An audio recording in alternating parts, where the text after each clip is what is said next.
皆さんおはようございます。違ったな。もう午後の3時でしたね。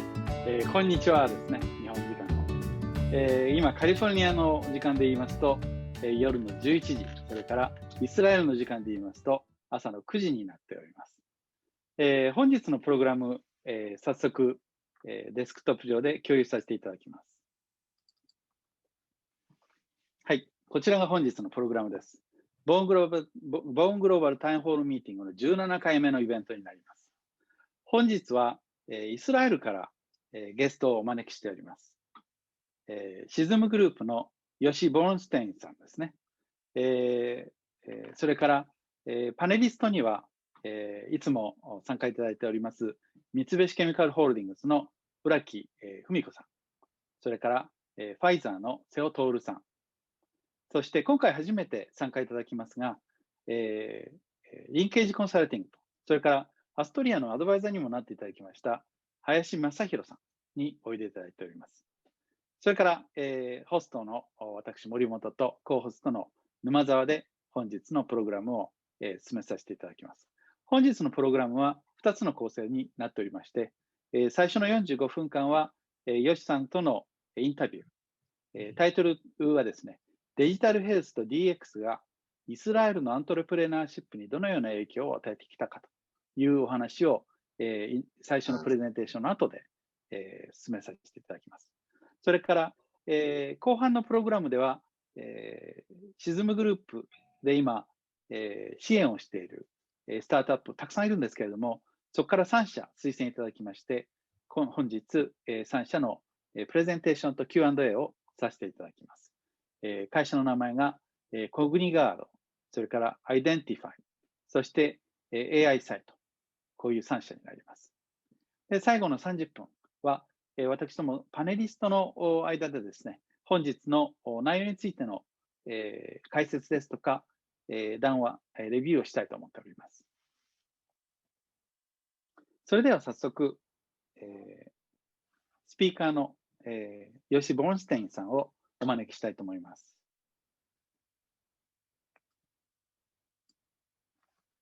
Yossi, can you hear me okay? Sure, yeah. Great. Now, I would like to let you explain about your business for us for about 10-15 minutes. Then we'll enter into the Q&A session with our panelists. So why don't you take it away? It's all yours. So, sure. So thank you for the opportunity actually to participate in this important BornGlobal meeting. And thank you, Masahiro-san and Hal-san, for this kind invitation. I will share with you on my presentation, and then we can start.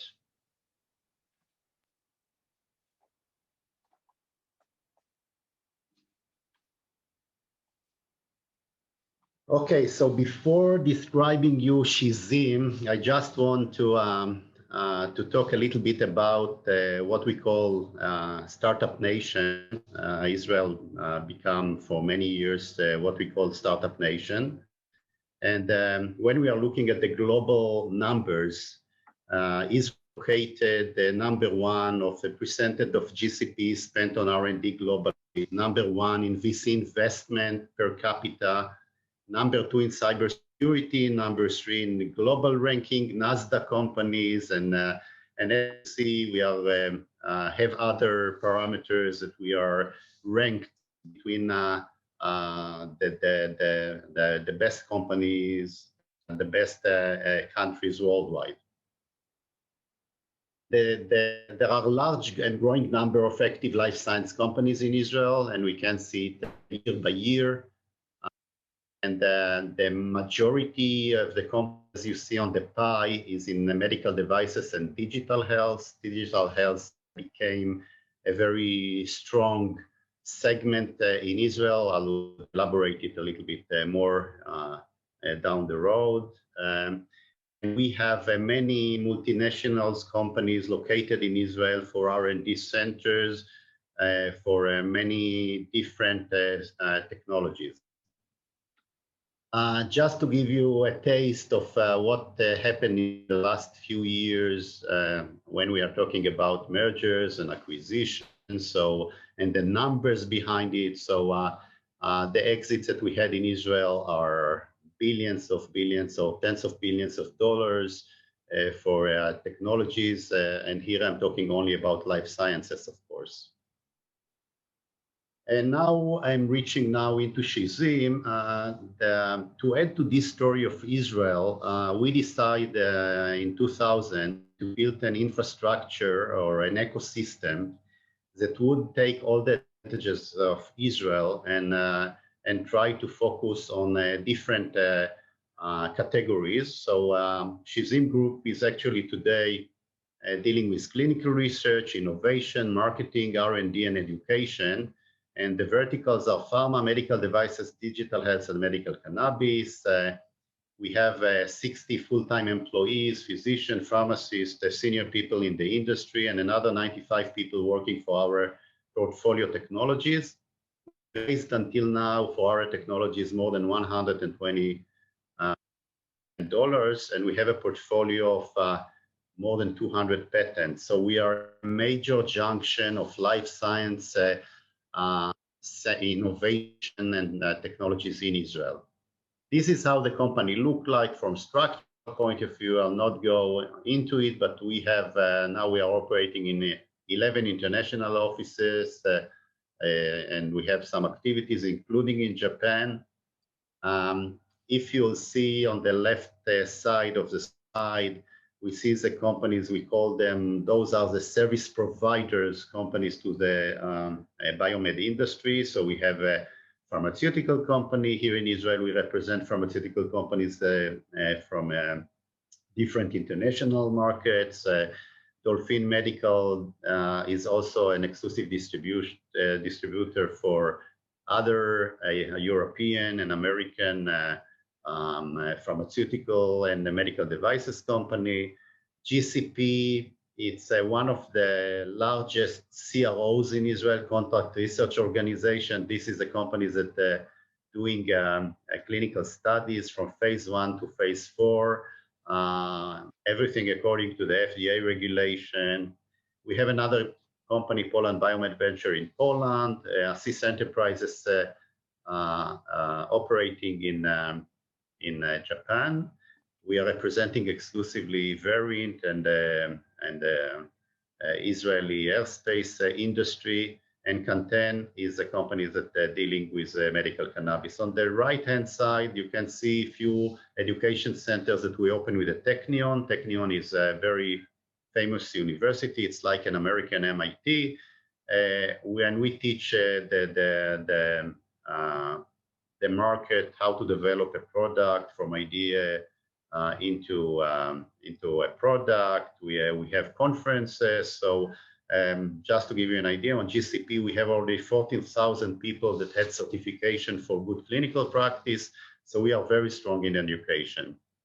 Those are the strategic collaborations that we have, mainly major hospitals in Israel, academic universities, as well as collaboration outside Israel in Italy, China, Poland, Germany.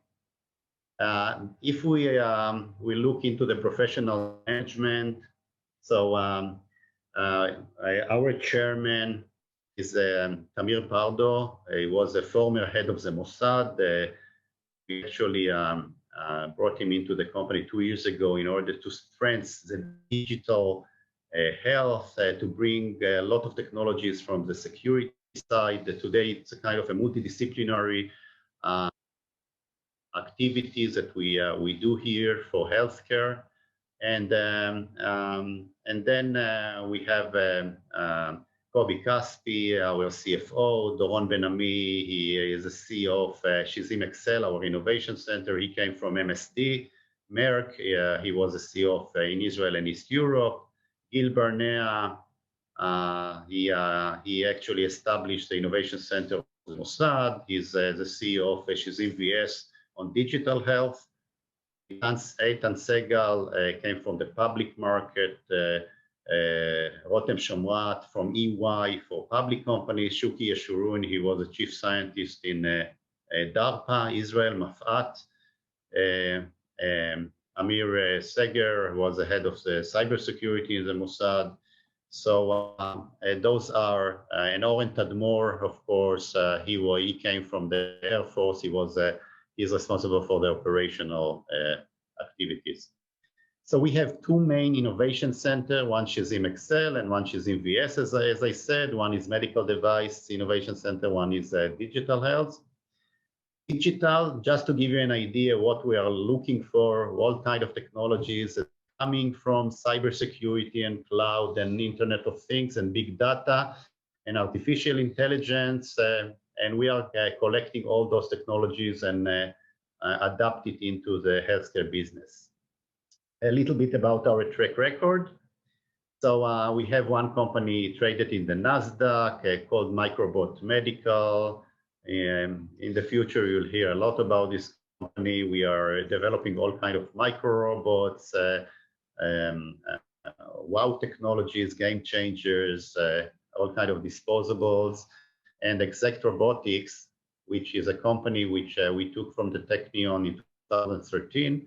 And now we have sales already in the United States after FDA. This is a first and only autonomous medical device. It's a robot that can navigate a needle into the body in order to take biopsy less than 1 millimeter, very accurate. It's a big game changer in this industry. And just to the idea, we raised tens of millions of dollars in a value of $250 million. Those are based on Professor Moshe Shoam that you see here in the pictures, that based on his technology was sold to Medtronic for $1.6 billion. So some of his robots at Shizim Innovation Center.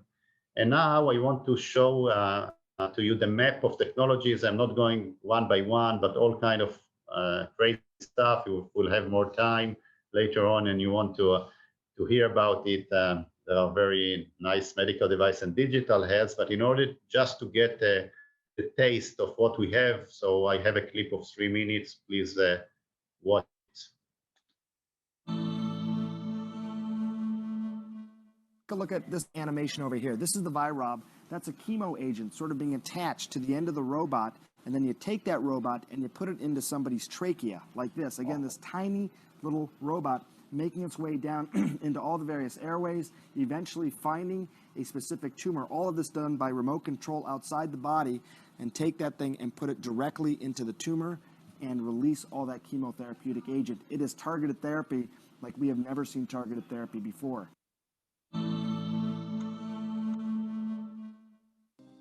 Introducing Liberty, the first and only fully disposable, affordable robotic system for endovascular procedures with a unique one-and-done approach by Microbot Medical. Liberty is a game changer, about the size of a personal device, affordable, disposable, and remote controlled. It eliminates the need for capital equipment with dedicated cath lab rooms. In addition, it is preloaded with a one-and-done tool that combines guide wire and microcatheter into a single device for outstanding performance. The Liberty robot provides linear, rotational, and tip control of its integrated one-and-done device, as well as linear motion for an additional over-the-wire device. With full control over tip curvature and stiffness for superior maneuverability and access, and without the need for constant tool exchanges, the one-and-done device drastically reduces procedure time and costs while enhancing the operator experience. While preventing exposure to ionizing radiation and reducing the need for heavy lead vests, Liberty's intuitive remote controls simplify advanced procedures while shortening the physician's learning curve.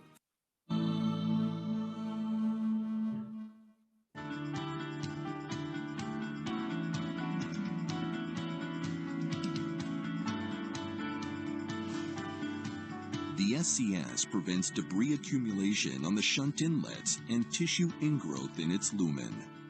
Microbot's SCS reduces the need for shunt replacement surgeries. Therefore, lowering the risks associated with shunt replacement complications.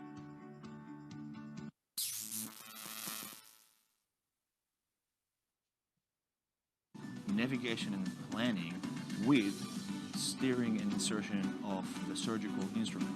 What's so unique about us is the fact that we have, once they confirm that, the robot itself is doing the insertion and the steering of the tools. It's not replacing the physician. It's enhancing their capabilities. And Exact is the first step ever in robotics, taking us to full autonomous surgery.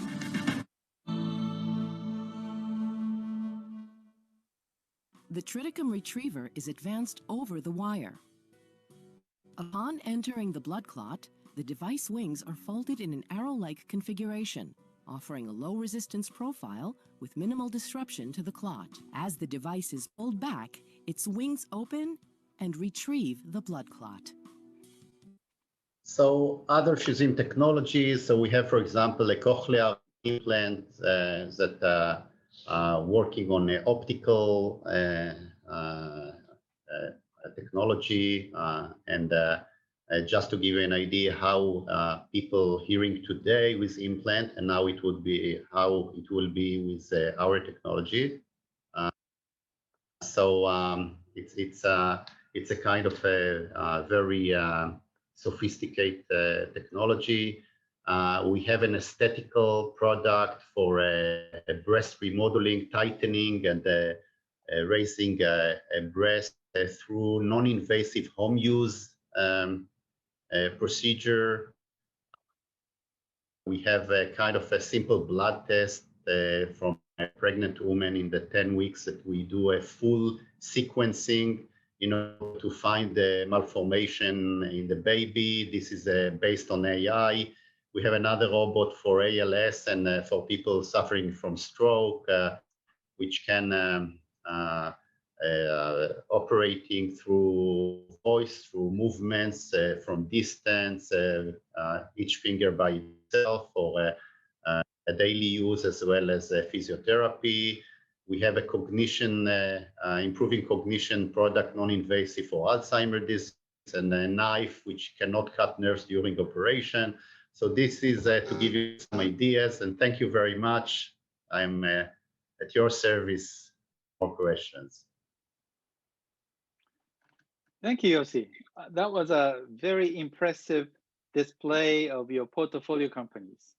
I mean, at the moment, how many companies do you have under your portfolio? We have around 20 different companies, technologies companies, but some of them are platform technologies. So right. It's a kind of a spin-off, and it's a big plate. And I'm very interested in why and how you started your business, Shizim, 20 years ago, or well, 21 years ago.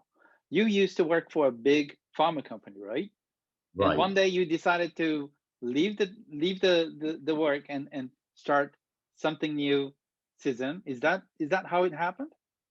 Yes, actually, I was CEO of Bristol Myers Squibb in Israel for a few years, and I'm an entrepreneur in my soul, and for me it was obvious that one day I would try to create not only my own company but my own vision and philosophy of different things. And as a lot of Israelis, we are always think out of the box.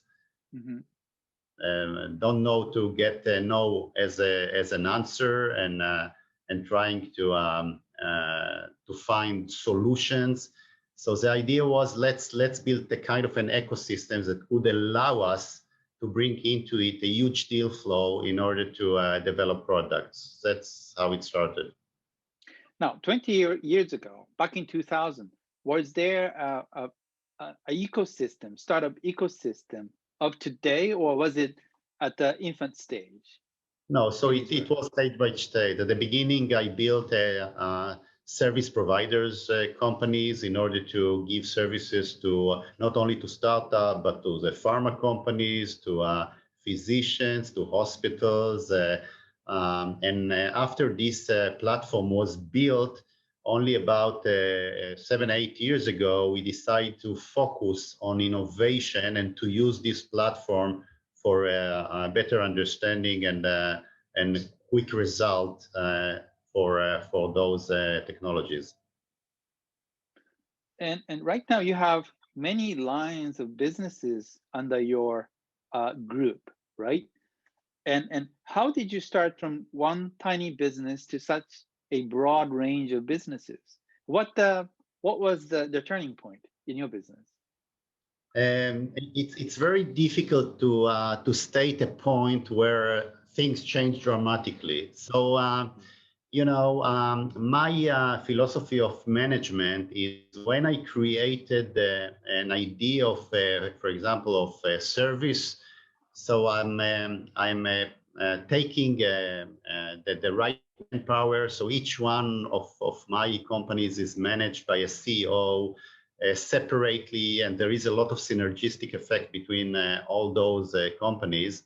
So it allowed me to continue and develop the company and not to be stuck on a day-to-day administration in one company. So each one of the companies in our group has a CEO thinking from morning to evening about this company. I'm not involved on a day-to-day in this company, only on strategical or any kind of development or important decision.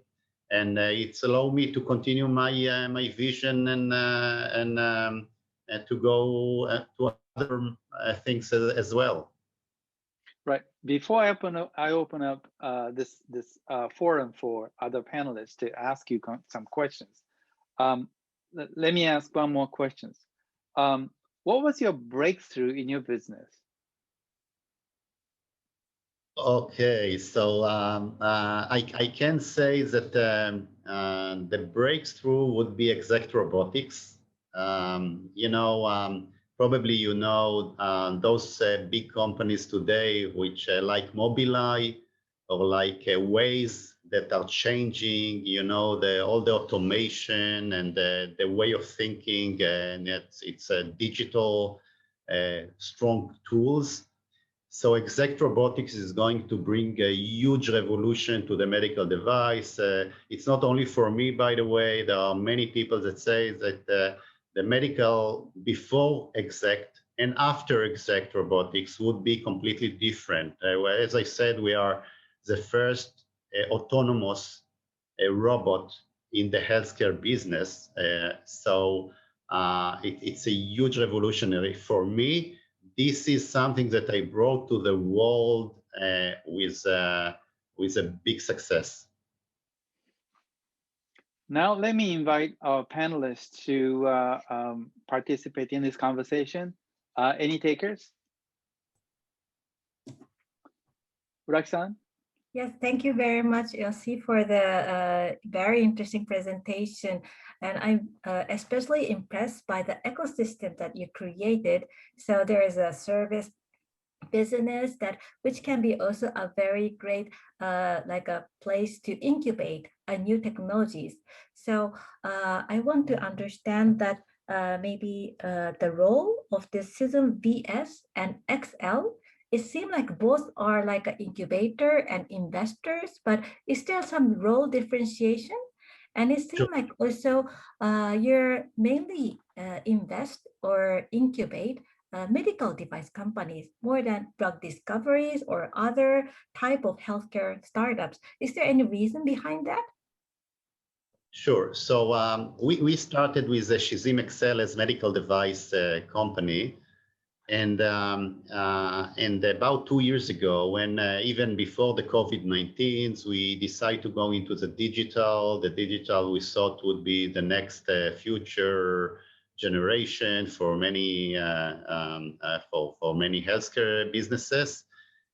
So we decided to create another innovation center, and this is VS, Shizim VS, which is Venture Studio. So what we actually do, we have collaboration with hospital. We are going to check challenges that the hospital has. we are establishing a kind of a multidisciplinary a team in order to develop a solution, and this solution become a startup, a global startup. Now we have because of these services that we give, we have a huge deal flow coming to us, so we can choose, which technology we are recruiting. But at the end of the day, we don't call it incubator. We started as an incubator because incubator is early stage companies coming, you give them all kind of different things, and you have an acceleration program. And we decide that we are beyond that. We have companies today, early stage, we have prototype, we have proof of concept, and we have companies which already have sales. Therefore, we call it Innovation Center. And all the time, by the way, answering your question, we are looking for funds, and we are in the middle of a round now to raise not only for each individual technology, but also to Shizim Excel and Shizim VS, which are holding companies for those technologies. So the investors actually could invest and reduce risk when they're investing in technologies. Thank you very much. To also understand kind of maybe for the audience too, so your kind of impact and role, do you disclose the kind of fund size and the area you invest, or how much you invest, or stage you invest? You said you're stage agnostic, but if there's anything, and also do you invest beyond Israel startup or global startup, or it's only local? So we are not what we call a conservative investor. This is not the hat that we are wearing. We are investing in technologies companies, but on early stage, and then bring third parties to invest the major money in order to do all the milestone needed for development. So we are not the kind of, we are not coming from the investment side. We are coming from the companies that has the knowledge of how to develop a product from idea to market, and this is what we are teaching as well. Now, we are operating not only in Israel. We have an innovation center in Mannheim, Germany. We have an innovation center in China. We have, now we are discussing more locations to do innovation centers. So the idea is to bring Israeli technologies, not necessarily, by the way, because we have deal flow now from different parts of the world, but we give all our knowledge and experience in order to develop it and to do the R&D on different markets. So for example, we can do the same thing in Japan. We can establish, for example, a Shizim Innovation Center in Japan to bring and co-locate technologies into Japan in order to do the R&D. But we need to know that there is an infrastructure for this R&D as well as financing. That's how we operate. Thank you very much. I still have questions, but I don't want to steal all the time. So maybe Seo-san and Hayashi-san. Yeah, maybe I can ask a question. Hi, Yossi. It's been a while. It's really great to see you again. This is Toru. Yeah, we met 10 years ago, right? Yeah, time flies. It's amazing. I'm actually, the things has gone worse from the time that that we met in terms of creating an ecosystem for entrepreneurship and new ventures. But the question I'd like to ask is, as many Israeli companies have been very successful collaborating or exiting, whether it's the IPO or the M&A, and especially in the early stage. And of course, I'm always curious, the Israeli companies, and we also did it by ourselves, but valuation is always significantly higher than the norm, even in the early stage.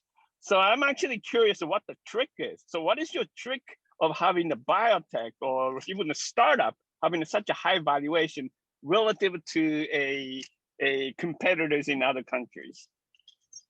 So first of all, as an assumption, I can tell you that if those technology were sitting in United States, probably the value was bigger than sitting in Israel, because the market is not here in Israel. What we are strong in is R&D and new ideas. And as Shizim, I can tell you, since we have a huge deal flow, And many, you know, we are seeing hundreds of technologies a year or ideas a year.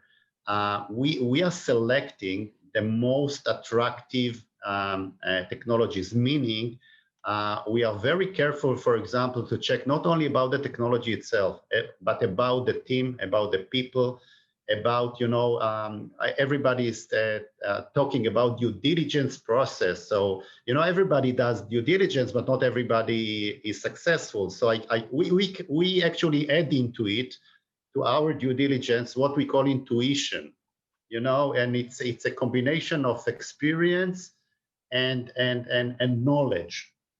And when we are doing it and we are surrounding each companies by professional mentors, the chances of success are bigger than any other entrepreneur that's working by himself. And why the value is like this? Because we are choosing places where the market is very big and it's a kind of a unmet need.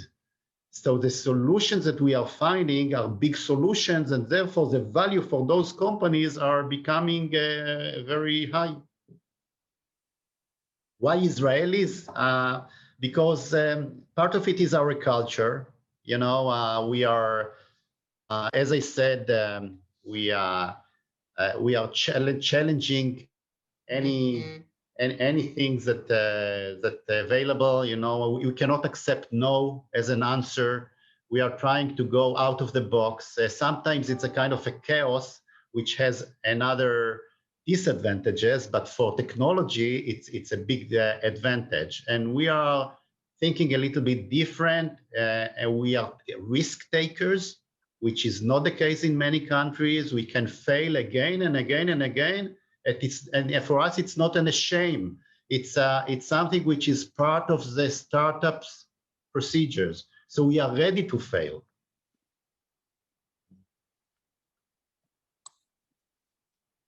Okay, Yossi-san,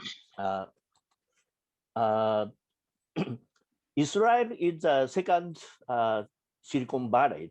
Everybody say so. And I have seen several, you know, digital health solutions. Sometimes pitch event here in Japan.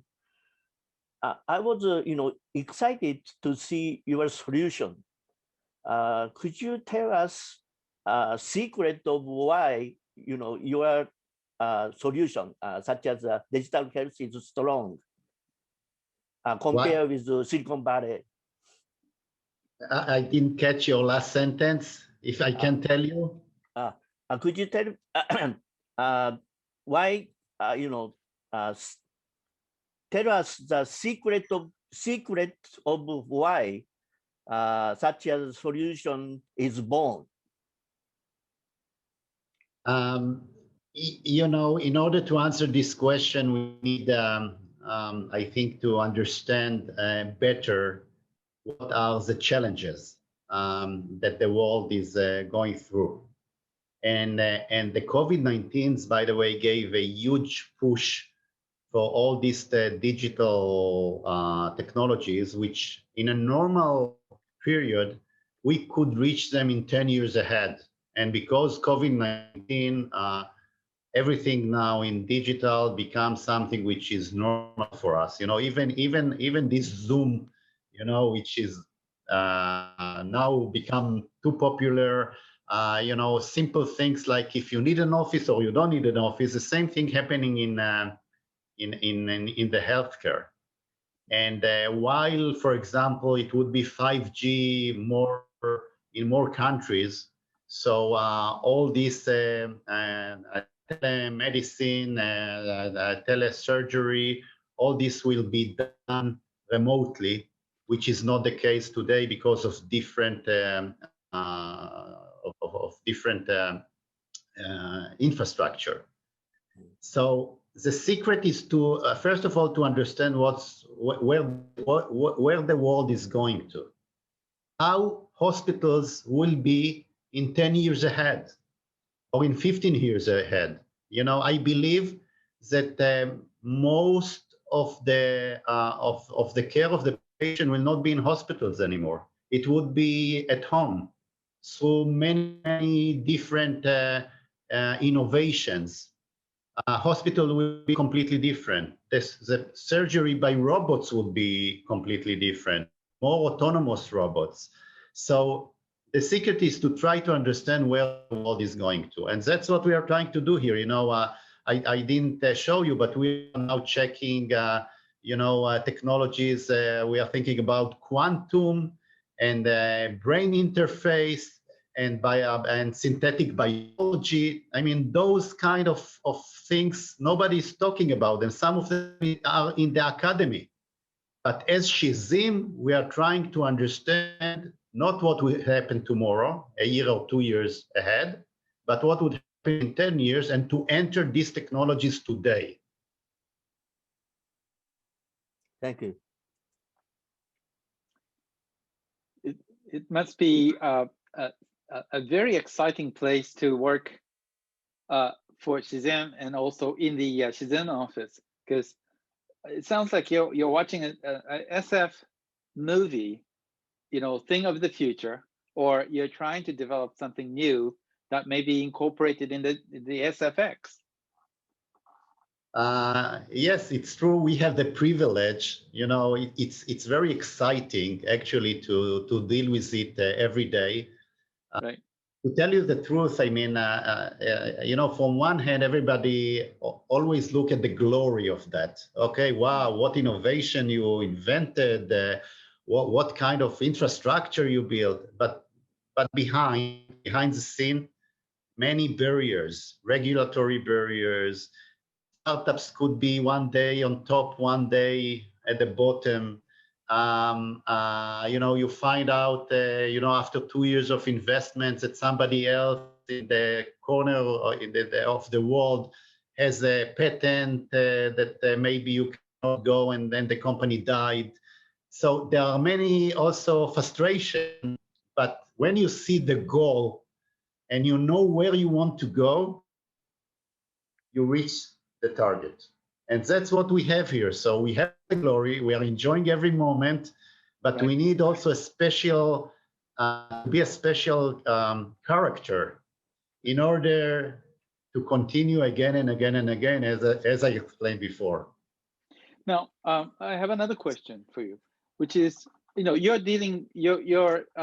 speaking in front of our audience in Japan, and based on your expectation of Japan and based on your knowledge of Japan, what do you hope to achieve in Japan, or what do you hope to do with the Japanese companies?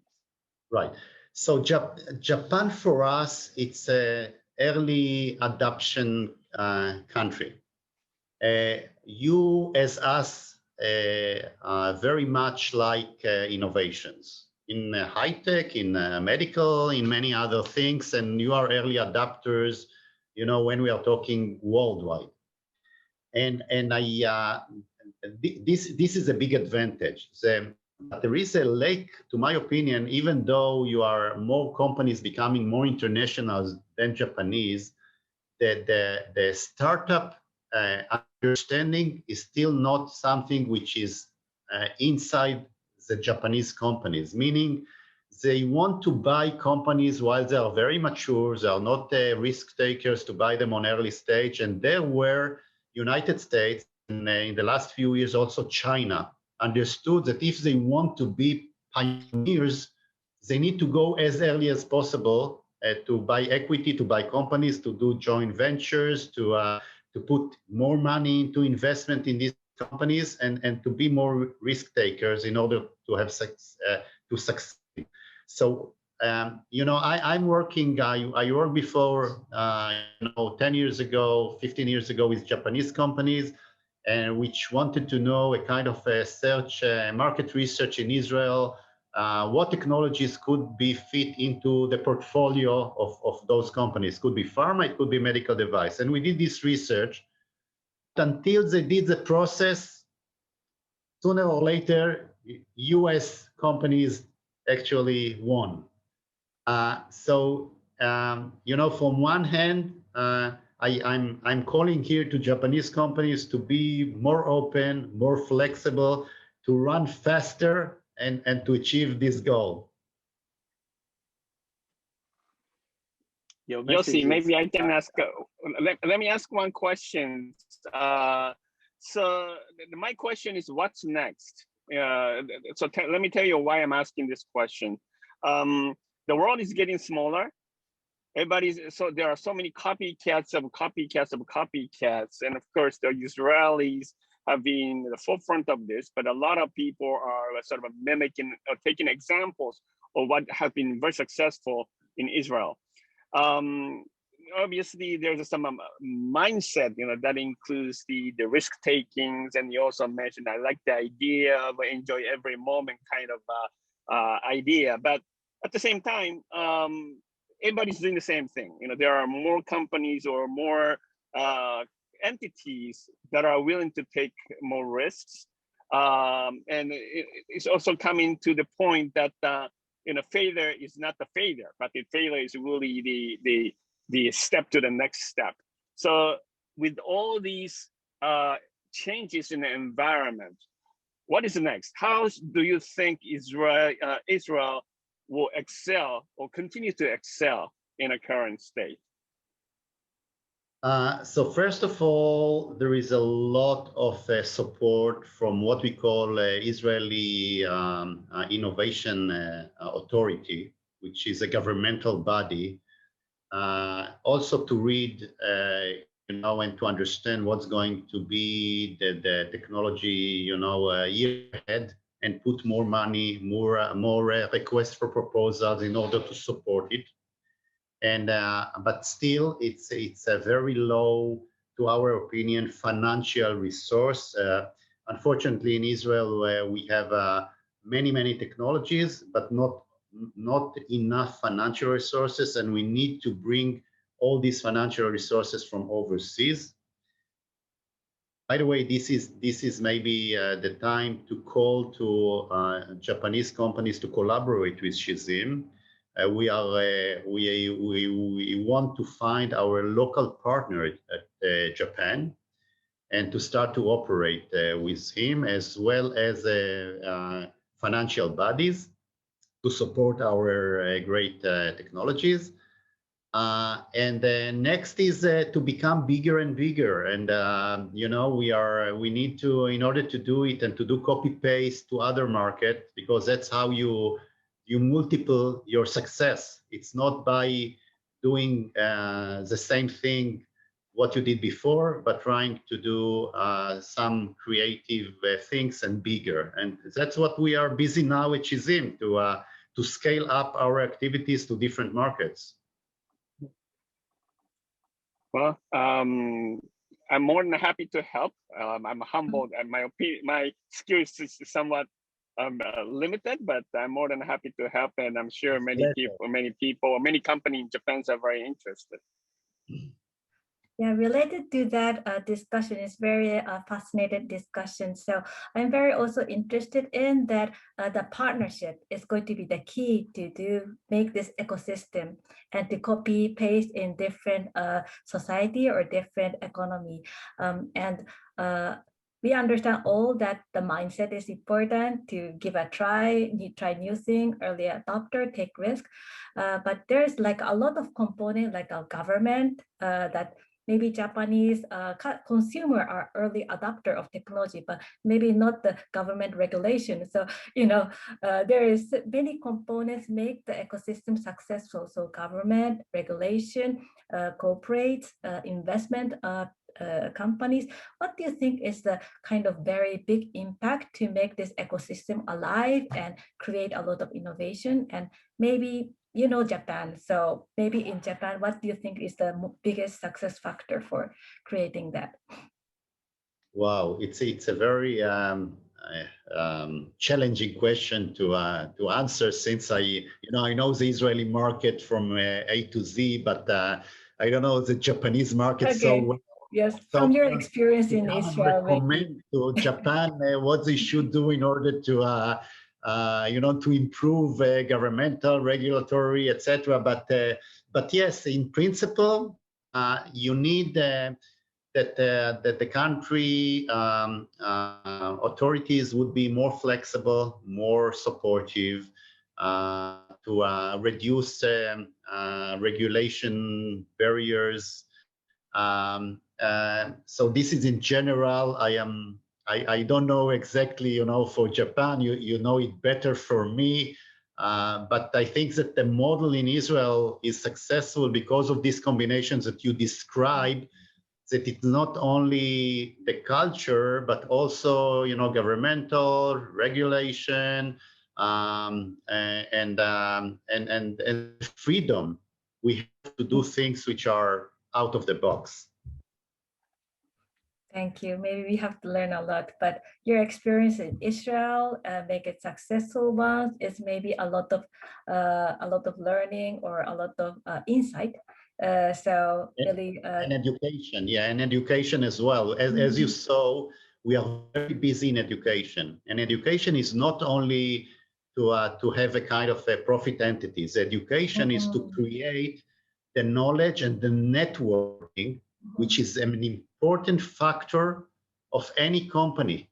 This networking, we are investing a lot in order to create them, and it's an international networking. And by the way, this is maybe, I want to take this opportunity to say thank you to my team, because it's not about me. It's about a very dedicated and professional teams that going and making all this success. Thank you. We had 45 minutes and we just ran out of it. And I wish we had more. And but we do have 3 of your portfolio companies following our interviews. And I would like to start playing their videos first, and then invite the 3 business entrepreneurs, the startup entrepreneurs, to come aboard and engage with us in Q&A. Yossi, thank you very much for your time, and hopefully we will revisit Shizim once again in not so distant future. With pleasure. Thank you, and have a nice day. Thank you.